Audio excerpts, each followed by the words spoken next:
যে আমার উপর জুলুম করছে ওই বিচার আল্লাহ করবে। কে কি বললো ওটা দেখার দরকার নাই। কারো ব্যাপারে কোনো ক্ষোভ, কোনো তিক্ত অভিজ্ঞতা, জ্বালা যন্ত্রণা অন্তরে রাখবেন? রাখলে লাভ না লস? এটা আরো জ্বালা দিবে আমারে, এটা আরো ভেতর থেকে কষ্ট দিবে। It will burn me inside, ভিতরে জ্বালিয়ে পুড়িয়ে শেষ করে দিবে। এগুলো বয়ে বেড়াতে চাই না আমি সব মাফ করে দিতে চাই। চিল্লায় বলো ঠিক কিনা? আমার বানাইছো তুমি, আমি তোমার বান্দা। আমার তাড়া দিলে আমি যাবো কই?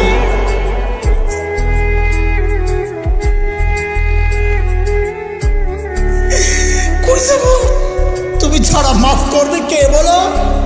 কার কাছে যাওয়া ভিক্ষার হাত পাতবো বলো? চলে যাব এখান থেকে, কেউ থাকবে না। যিনি থাকার উনিই যখন থাকেন নাই, কারো কাছে মালাকুল মউত অনুমতি নিয়ে আসে নাই, আসবে না।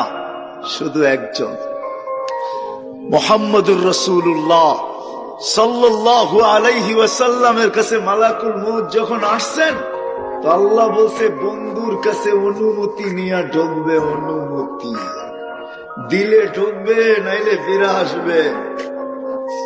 বন্ধু আমার, হায় হায়, সবকিছু 24 ঘন্টা বুক করি আল্লাহর। হাট্টা গাট্টা সুস্থ যুবক, তুমি সুস্থ থাকো কি কইরা?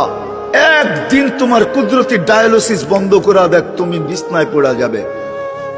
কুদরত ডেলি 37 বার আমার শরীরকে ডায়ালিসিস করে, কিডনি ডেলি 36 বার নিজের পক্ষ থেকে কুদরত দিয়ে আল্লাহ ডায়ালিসিস করেন। তো আমি সুস্থ।